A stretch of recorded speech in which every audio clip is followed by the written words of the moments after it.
Hi, Elise. Welcome to the podcast. I am so excited to have you here. Before I even kind of jump in with my million and one questions, I have 3 pages of notes. I mean, this has been, it's so bad. I know. I was talking to a friend last night about your book, and she's also reading it. I finished it before her. And I told her I was going to be talking with you, and she was so excited. And she had her own questions. I said, listen, I've maxed out. Like, I have way too many. So you have to message her yourself or whatnot. But some of them paralleled with mine because the beauty in the book is that it speaks to so many people's experiences. And I think what she did highlight was that you share so much of yourself in the book. And I think for all the readers who are reading it, we so appreciate that because I know as I write my own things, that's a really hard thing to do. And I just found those stories to be so just important, and also where it resonated most for me, it sort of shed light on the point that was being explained or the point that you were discussing. And so I want to thank you, one, for that. And then two, I want to congratulate you because you are a New York Times bestselling author. You were, but now the book is a New York Times bestseller. So I wanted to ask you, kind of off of the pride piece of it, have you really taken it in? Have you allowed yourself to relish in the moment, or is that still kind of hard to do? Ooh, it's a hard question. I'm definitely better. I still deflect, but I do think that one of the ways that and I'll clarify, I am a New York Times bestseller, but by co-writing or ghostwriting Yeah. for other people, much more substantial platforms. And I will say that one of the things that made this book successful wasn't press. I actually didn't have that much press, considering it's very hard to make the Mm-hmm. list, as you can imagine. And what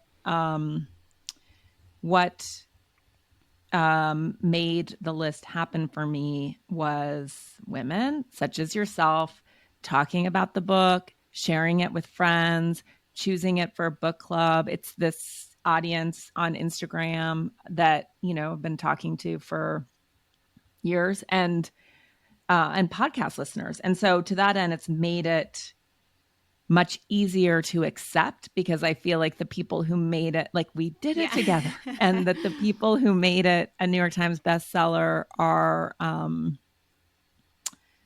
women who have been with me on this process as I've been writing it. Yeah, I still think it's a super, good answer. I still think that it's hard for you to probably just go like, I actually wrote a really good book. Like, it's really, I did yeah, write a you really wrote, good book. I yes. worked Mm-hmm. really hard on this book, and I am very proud Yes, of the book. absolutely. It's as good as I could Oh, have made I it. love that. I know I listened to your episode with Whitfrick and your editor, and I loved it because who I have spoken to so far, we all agree, and you can tell Whitney this, that we love your intro. So I know that came up in the episode, and you were like, "Do we leave the intro? Do we take out the intro?" And so, Oh, the chapter on yes, yes. patriarchy. So Yes. we That was under fire, as was the chapter on sadness, but I got them yes, in there. bravo, because we were happy about it. We were like, how did we get here? And that kind of explains so much. And then it set up, the rest of it really nicely.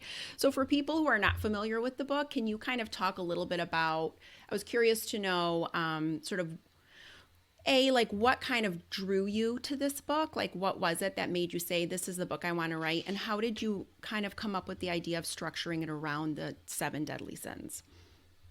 Yeah. So it was sort of multiple converging paths. The first being, as a high achieving, quote unquote, good woman, I recognized the ways that I sort of was using that as a shield, and or the promise of that. Like, if I just work harder, if I just am a perfect parent, all the things, then I will reach a point in my life where I feel safe and Mm-hmm. secure. And so it was, one, the recognition that, like, oh my God, I feel farther away from myself than I ever have. I am completely breathless, and I'm still haunted by these feelings of inadequacy and all of this fear, which I recognized is something that I shared with many other women. And also, I opened the book in my therapist's Yeah. office, and I love my therapist, and I still work with him every week when possible. But what I also recognized is that so often I would find myself, and I'm sure you work with a lot of parents, you Mm-hmm. understand this. Like, I would be in therapy and we would be talking about sort of like me feeling scared to say the truth or whatever. And he would say, like, where did that start? Can you take me back? And then I would be like, oh, it must have been my mother. I would just like reflexively blame my parents. And I have great parents. I had a pretty great childhood. I had my own things, which I write about in the book, as we all do. But I found that I was like, I started catching myself to say, fact checking myself and being like, actually, that's so not true. Like when I talk about like, I'm a high achieving performative child, like, blah, blah, and then I'm like, oh, but that's so funny because my parents are not very patriarchal at all. They sent me to a hippie alternative school until the 8th grade where we didn't have textbooks. We called the teachers by their first names. There were no grades. Like my parents were trying to protect me from so much of this. And so that was my other big, like, whoa, this is much bigger than family of origin. This is cultural, yes, and like mega cultural. And that's where I sort of started to pull the thread, no pun intended, but sort of trying to understand where did these, if I'm going to pursue this thesis that women are coded for goodness and men are coded for power, and that there's nothing worse you can do to a woman than to say that she is bad. Whereas a man, bad mother, bad coworker, toxic, mean, ambitious, whatever it is, all the epithets that we can immediately come to. And whereas a man can sort of go to prison for his quote unquote badness, and we still revere him so long as we perceive him as powerful.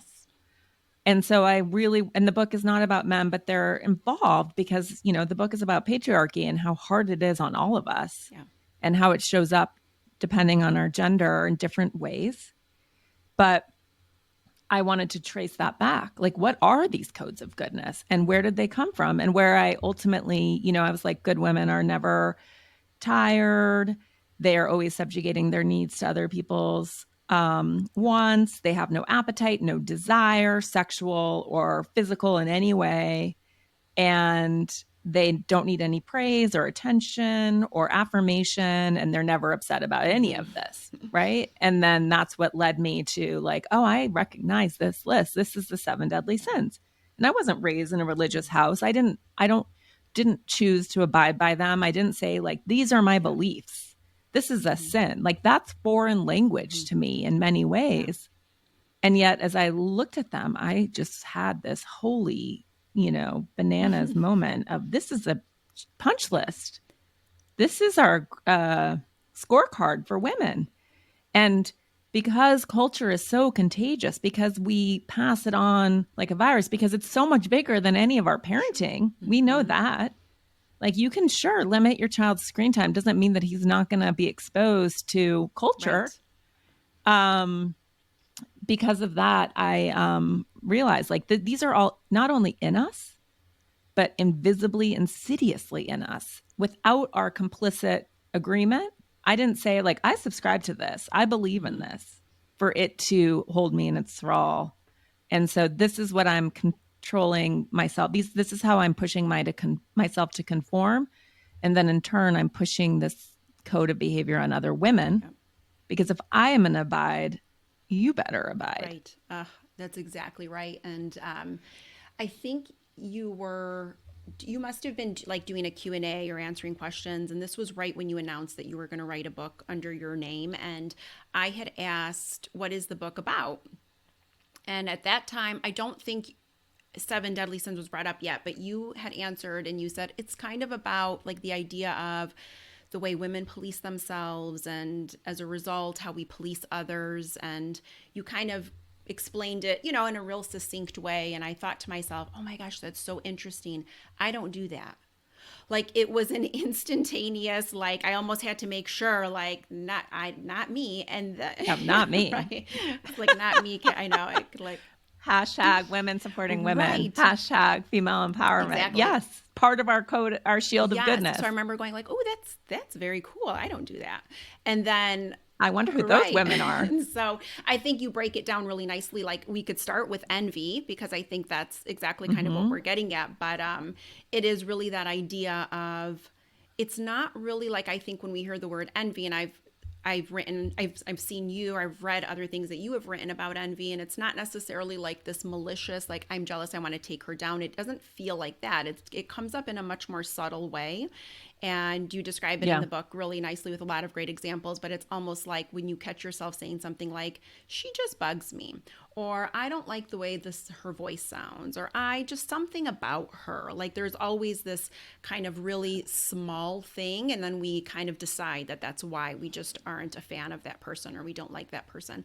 So talk a little bit about like how did that show up for you? Because I was really reluctant, and in fact I would say most of the women that I've spoken to about your book, they when they get to envy before they start, they always go, I don't, it's not me. And I'll go, just read it, like just read it and I then we'll talk know. after. It's very personal. It's a very, very tender Yeah. wound. And I think our tenderness about this is why we then are, so performative in our support of women. And this chapter, interestingly, is also seems to provide the greatest relief for women that I speak to, because it's like, oh yeah, I feel this. I've experienced this in my Mm-hmm. life. But we're trying because of the inequity to paper over it. Like we're sort of gaslighting each other rather than saying, let's heal this. Let's like understand what's at play here. And, I write about envy as a gateway to all the other sins. Initially, I wanted it to be the first chapter in the book because I was like, this is it, Yeah. friends. If we can work this, I think we are almost Mm-hmm. there. Um, and it's funny, in the podcast episode you mentioned with Wit, I think we talked about this, but she had, like you, was like, I don't like this chapter. This is not me. I love women. I feel so supported by women, and just like allergic. And I said to her, okay, just like take a deep breath. We'll put it in the back of the book. I'm going to spend the rest of the book convincing you that this is true. And then we'll see how it goes. It's now second. Yeah. It's not first because it's not as fun and juicy as sloth, because we can all relate to this feeling that there's so much more that we should be doing and there's always more to be done.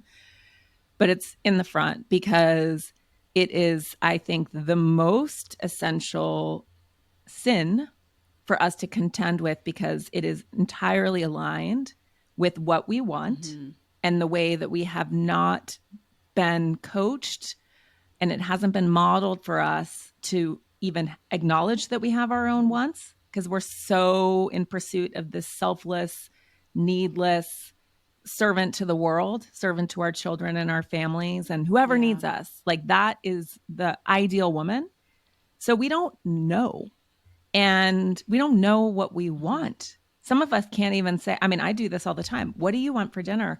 What do you want for dinner? Like, I'm going to make whatever you want Mm-hmm. for dinner. It's like, I,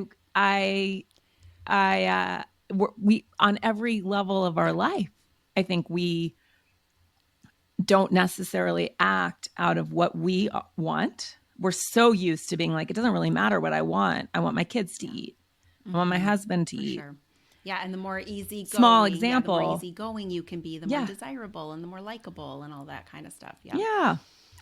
And this starts to have massive, massive implications. Not that every opportunity is like you should always get what you want, but what happens on a soul level is that most of us, I was certainly in this camp, I couldn't actually tell you what I wanted. I'm still working through the process of saying, this is what I Yeah. want. And so, taking you way back, I was interviewing Lori Gottlieb, who I see her Yeah. book behind you, author of Maybe You Should Talk to Someone. And she has a small moment in her book where she mentions envy. And she says she always tells her clients to pay attention to their envy because it shows them what they want. And this just was like information for me. I couldn't get it out of my mind because I was like, wait, when am I envious? When am I Yeah. envious? And also, like, I don't know what I want. And then I realized as I worked it, I was like, of course I'm full of Mm-hmm. envy. We Mm-hmm. all are, in part because I've never actually been able to say, I want Yeah. that.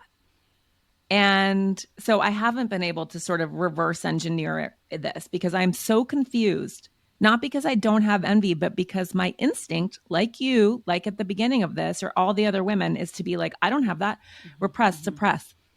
And then we project. And so the way to figure out where your envy is and therefore what you want is to notice who Yeah. bothers you. Not in a oh, I can clearly state all the reasons or the policies or the government actions that this person is taking. That's totally different. You're allowed to have negative feelings about other women and their behavior, what they're doing in the world. But if you find that there's a woman who you know or don't know, and you just have sort of, I would call it almost an irrational dislike, sort of a desire to deprecate. I don't like her. She rubs me the wrong way. Who does she think she is? Her book isn't that good. Or like now that you have a podcast, I don't know if you're getting reviews yet, but as it grows and you get reviews, you'll get reviews where it's like, and it's always so funny because you're like, then don't listen to the podcast. Like offering this for free, but it's much more about projection. And so you'll hear people criticizing. Sometimes you get really useful feedback, but often when you can sense it, and it's like, it's really saying they might be criticizing your voice or your preparation or everyone. You'll get every variety. Some people love this, some people hate it, but often all it's saying is, who does she think she is? Why her and why not me? Yeah. And so this is where the sins also start colliding into each other. So envy and pride are very closely overlapped. People are scared women are scared that if they're seen, then they'll inspire people's envy and then people will look to deprecate and destroy them. Very valid. This is what we do to famous, visible women. And then scarcity and greed. And this idea, which is very real, but it's partly real because we continue to enforce and allow it, which is that there's really only room for one, sometimes two. So our instinct when we're like, oh, the parenting reframe, like she has the podcast about parenting. Instead of saying like, oh, look at what's possible. Look what she's doing. I can do this. I'm going to do this. Like, I'm as good as she is. Like, I can totally hang. I'm going to study her. I'm going to watch how she's marketing her show. I'm going to watch what she's doing, her guests. Yeah. Instead, it's like, I have to dethrone her and destroy her in order for what I want to emerge. Yeah. And so that's the scarcity. And it's very palpable. It is terrifying. And as I was just doing a retreat earlier this week with a group of women who come together with like once a year, twice a year. I think they do some work online. Anyway, we were doing a workshop. I was co-leading a workshop about wanting and about the book. And it was so interesting because you could feel, as we started talking about it, you could feel people's anxiety. You could feel the anxiety start to rise in the room. I could feel the scarcity, like as people were like, oh, she has a podcast. She has a podcast, whatever it is. And I was like, this is super interesting. Now, the prompt was to write down what you want, what you really, really want. And it needed to be something that's so humiliating, so prideful, so shameful that you maybe have never even admitted it to yourself, much less ever given yourself permission to say it out loud. And some people had to be pushed because they sort of went for like the lowest bar that they could possibly get away with. Oh, the other rule is it couldn't be other-centered. Okay. So it couldn't be about what you want for your children or your partner. And then we had to share them out loud. And some people cried. Some people were just so ashamed. This is all women. And as you can imagine, what people wanted was entirely reasonable and within the realm of what was attainable. What was also so fascinating, and this gets into pride and what pride is about, is that within this group of women who have a shared mutual interest and sort of worldview, even, they're all kind of similar in some ways. Nobody wanted the same thing. It was like barely in the same lane. It's like one woman wanted to write a book for children about spirituality, and one woman wanted to write a book as well, but it was about like regenerative agriculture. So it's like nobody wanted the same thing. Yeah. And so it was this like, oh my God, if we can just breathe into that, create space for what we actually want, I think and I have this conversation with fellow podcasters, people who are doing almost exactly what I'm doing. And even then, the range of what we want is quite Yeah. stunning. That's an amazing, And like, to do, something to challenge yourself with too. I love that. And I can imagine it was hard. yes, Even you saying it, I'm like, what would I say? And it was like, oh no. And then to say it out loud and then. oh, yeah. Well, because one of the things about the book is about all this we can deny our quote unquote badness. And these are all cultural ideas of Mm-hmm. goodness. We can deny our wants. We can pretend like we don't have any. We can pretend like we don't have any desire, hunger, etc., and deny it and project it. Or we can own it and reconcile it and use it. And so much of the wanting Mm-hmm. exercise, it's just making overt what's covert. And these covert wants and wishes, just this hoping without even knowing what you're hoping Yeah. for, that's like it's self-destructive, it's self-denial, and it's not helping the world. Because the pride chapter, for example, is essentially, it's sort of this Jungian idea, which I feel like very few people would argue with, which is that we are all uniquely gifted, uniquely abled, and here for an entire, that's what's amazing about Yeah. being human. Absolutely. Like we all kind of have our own path. And I really believe that. I'm definitely somebody who considers myself to be deeply spiritual. And I do, like, I can even look at my husband and my kids and myself and friends and family. And it's interesting, like, you can be outside of it looking in and you can recognize what that person, like, where their light is or where they can bring something that, but they won't even let themselves see it. They won't let themselves kind of tap into that. And mostly, obviously, for women, it can be so challenging. And I walked away after I read your book, and I feel like what it did for me was it kind of allowed me to create awareness around where I do all of these things, be it envy, be it pride. The gluttony chapter was amazing. And, sloth, we can jump into that in a second because I think that really is the biggest sort of hurdle for so many women, mothers, particularly. I work with a lot of kids who are neurodivergent learners and parents of those children. And I think it's interesting. I'll kind of use myself as an example. When my kids were probably school age, they're older now, but when they were school age, I went back to graduate school, and my husband took more of sort of the prominent role of parenting. I mean, I was there, but I was definitely preoccupied. I was in classes. I had to do a lot of different clinical rotations where hours were very long, and I was in different settings, close to home, far from home, what have you. And one night I was in class, and my husband sends me over a text, and he sends a picture, and he says, something really delicious is waiting for you when you get home. And he sends a picture of my kids and him making brownies, and they've got like brownie batter all over their face because they love it, and they're laughing and they're really joyous. Now, up until that moment, I think my daughter was 6 and my son was maybe 8 or 9. I don't think my husband ever baked. Like, I don't think he knew where the baking things were. I don't think I'm sure my daughter walked him through that process.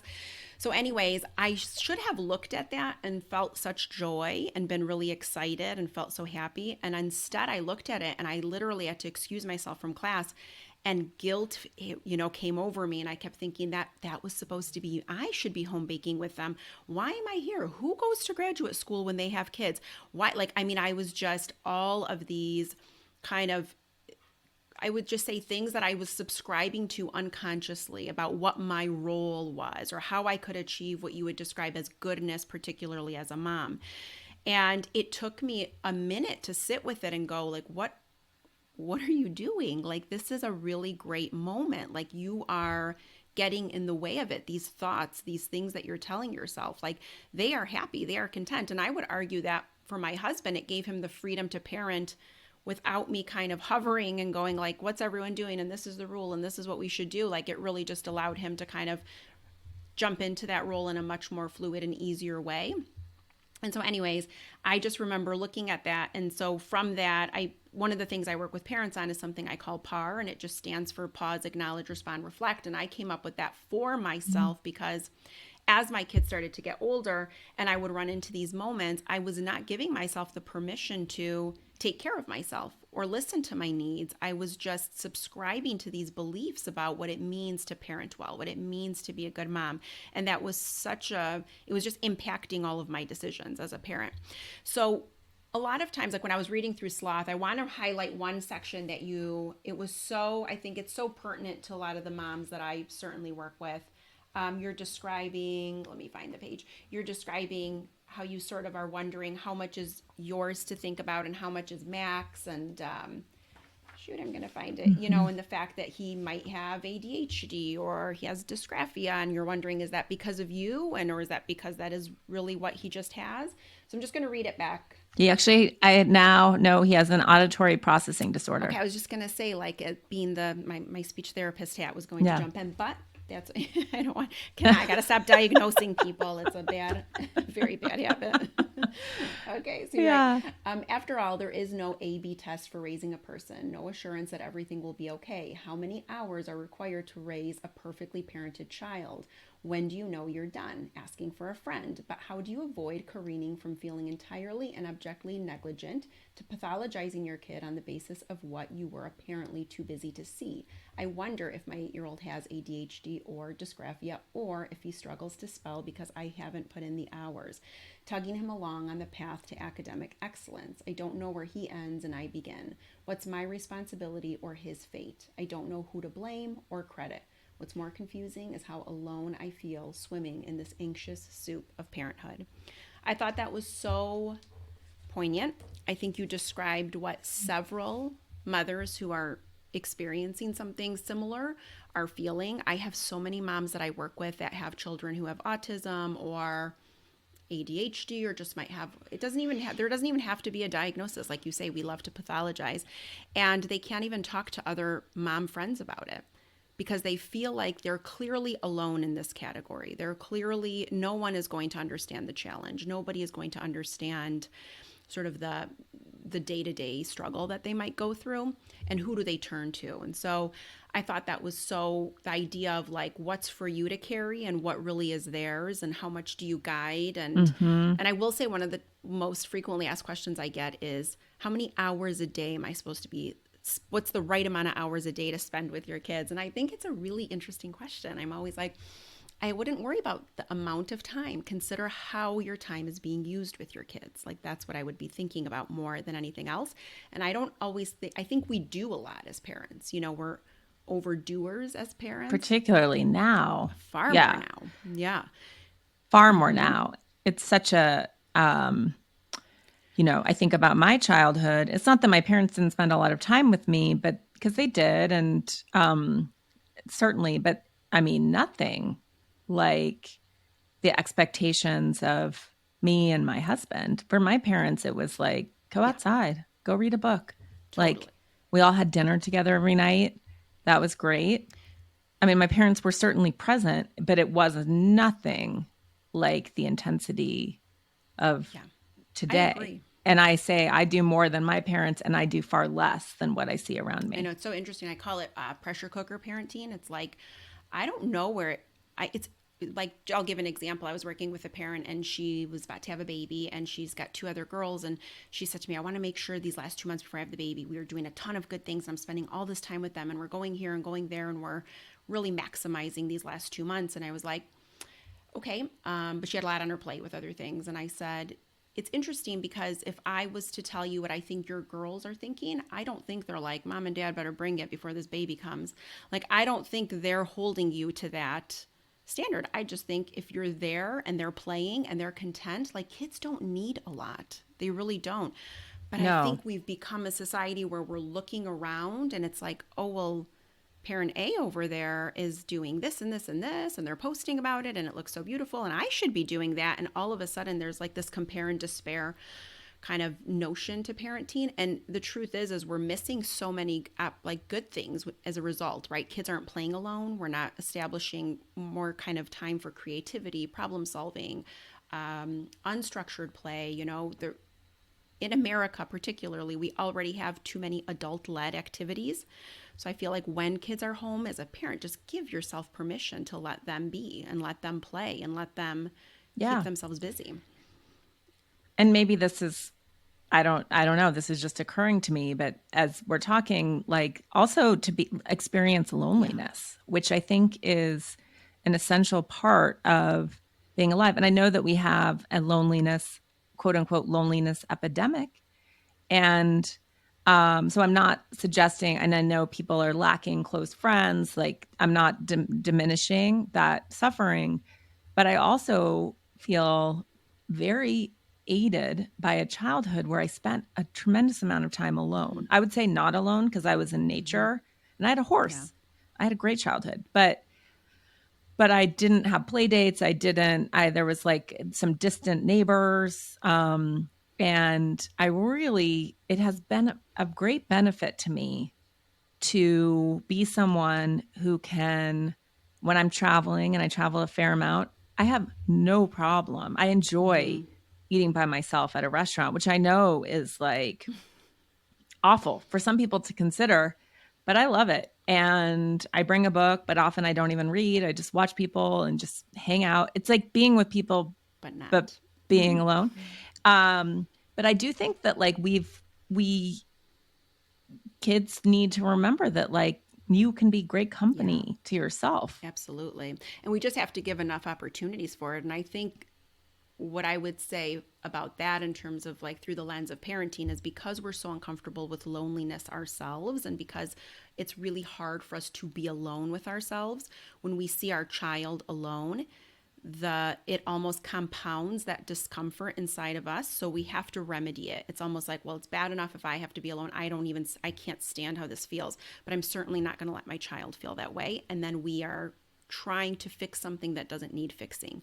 We create a problem where there Yeah. wasn't a problem, right? And so, it happens really frequently. And I think so much of what I see now with parents is just, to your point, like sadness. You talk about this in the book as adding that into the sins, and then even anger. Like I'd love your thoughts on that, because I feel like when I can certainly relate to what you describe even in yourself, and sort of holding on to it or repressing it so much so that we don't even know it's there. We're just not even aware of it. Yeah. And like if I'm going to kind of think of myself as a speech and language pathologist in the pediatric population that I work with, girls are far less diagnosed with autism or ADHD in younger ages than boys. And in part, it's because, and it's wild to me because they're so young, but girls learn to conform faster. They learn how to Yep. mask faster. And I'm talking at like 4 years old. This is not like a long time living on this earth and you figured it out. Like this is really ingrained from such a young age.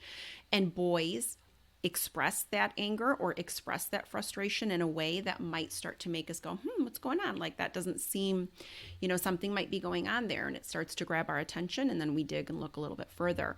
So what is it that you think like it causes us to suppress, like what causes us to suppress our anger even in such an early phase of, like in such an early time of our lives? Like why do we automatically, it almost feels like it's ingrained. Yeah. Well, this is, I think, one of the essential questions. And I'm not a scientist and I'm not an anthropologist. However, like one of the core arguments of the book in the beginning is, I talk about this anthropologist, Ashley Montague, who wrote this book, or actually was a story for the New York Post, or I think in the 1950s, called The Natural Superiority of Women. And it was about sort of the biological superiority of women. And he did it in part to be incendiary, but in part to just point to the facts. We live longer. We were at that point, and for a century, we've been outperforming boys in Mm-hmm. school for a century. And he makes this distinction where he's like, humans have two natures. There's our first nature, who we really are, and then the second nature, which is the stories that we tell about who we are. And he's pointing to this culture versus nature, this sort of Ouroboros snake eating its tail, so that we'll never really Mm-hmm. know, right? Because culture informs nature.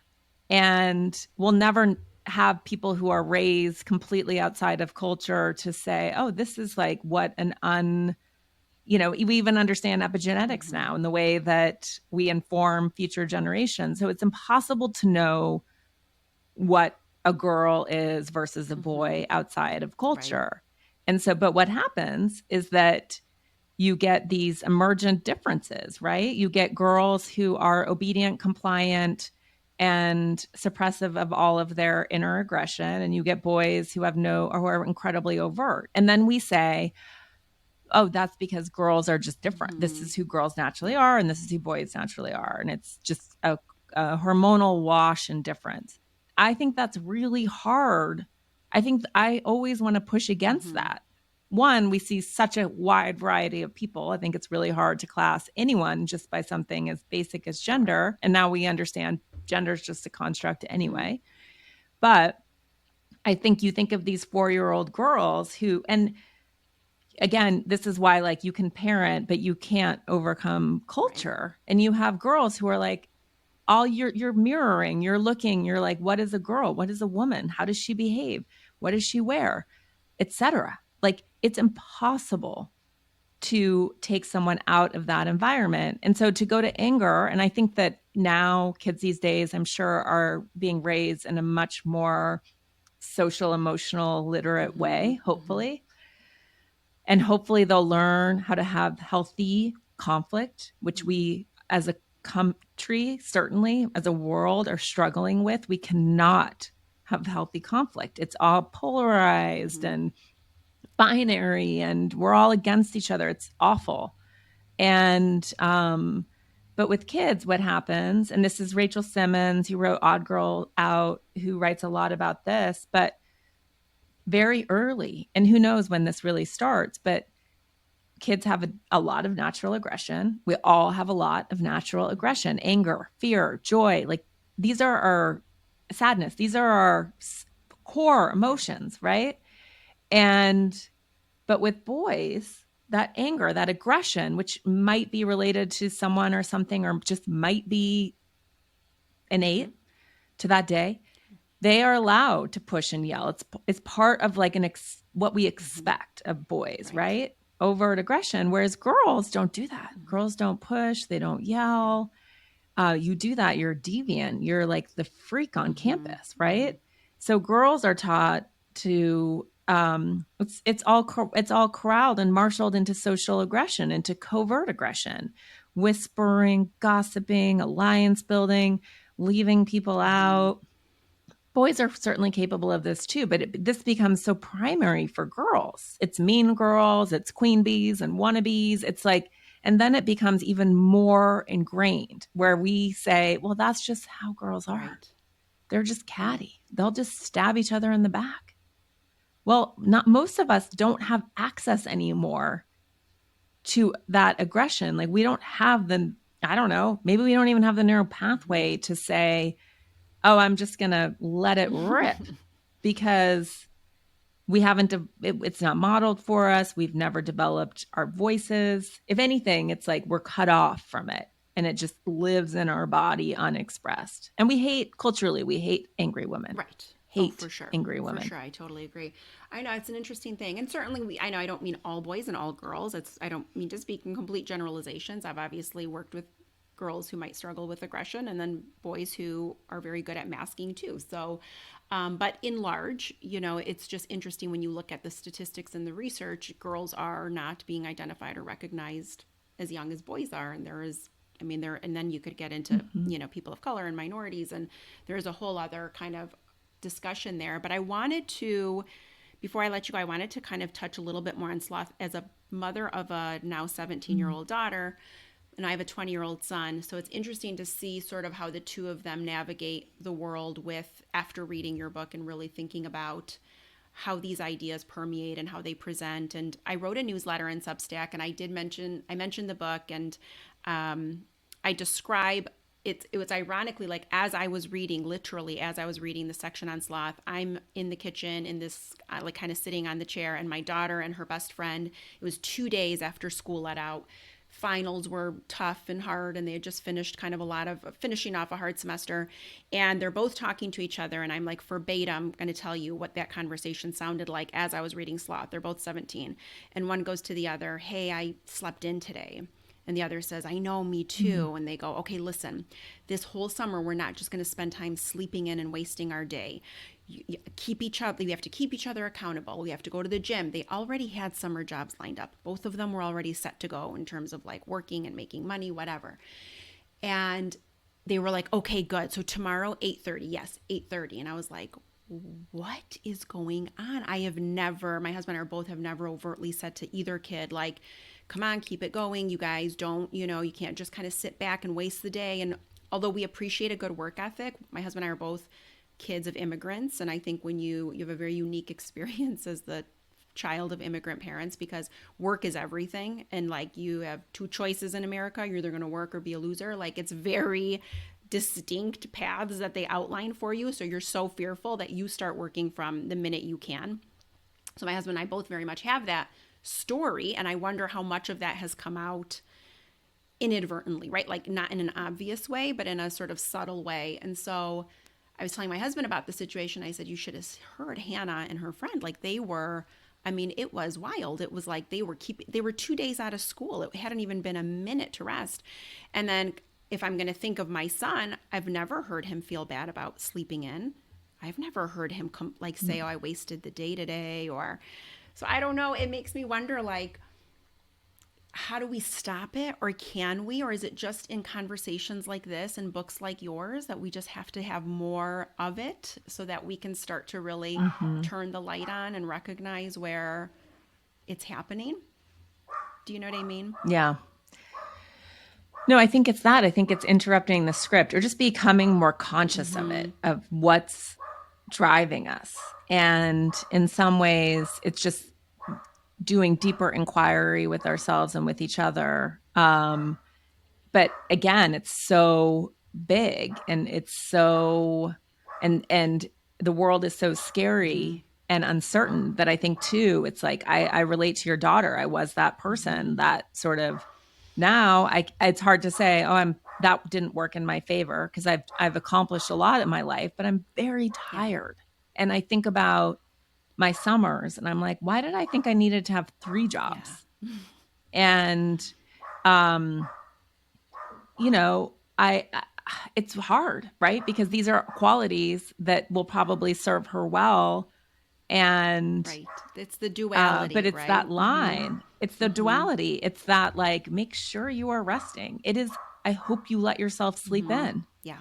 Please do not like become compulsive about your exercise. It's great to move your body. Yeah.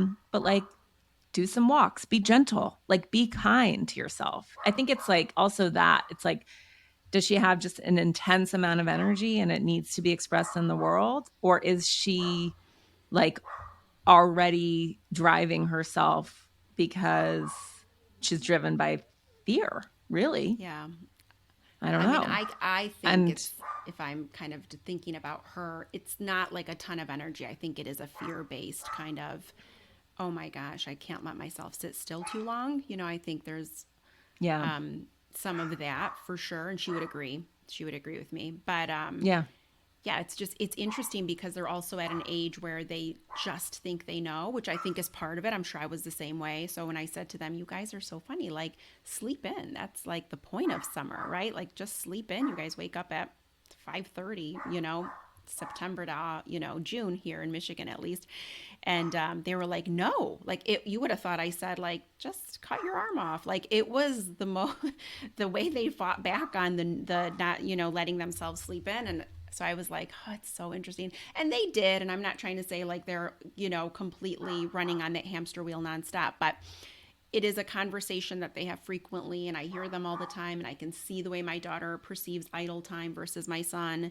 And it's just really, I don't know, it'll be interesting to see how it plays out. But I do keep having conversations about this with her. I talk about your book a lot. And so they, are very aware of that too. But I think the awareness around it is the key thing. So before you go, I was going to ask you, have you done a better job kind of identifying where you're overproductive and being able to stop yourself, or do you still find it hard? it's hard, but I'm much faster at catching Mm. myself and I'm much faster at not I'm better at the kindness. Mm-hmm. I will catch myself and say, "Oh, I only need," and then I'm like, "Stop it, stop! Like that's plenty." And so it's ongoing. I do think it's like it's speeding up for me. I mean, I've had a lot of years working on this book, so I have a head start on everyone, but also as more women read it and hopefully men, Yeah. it's really helpful because then you can do it in community because no single person can change culture. It's really hard to be sort of the lax mom amongst a sea of other Mm-hmm. women. Um, at school, for example.